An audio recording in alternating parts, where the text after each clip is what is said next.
Iran ने Israel के chemical plant को पूरी तरह से उड़ा दिया है।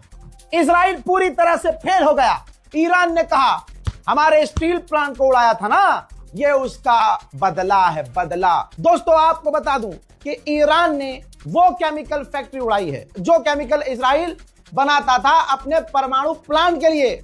जो वो परमाणु प्लांट लगा के बैठा है उसके लिए वो केमिकल बनाता था। ईरान ने धुआं धुआं कर दिया है।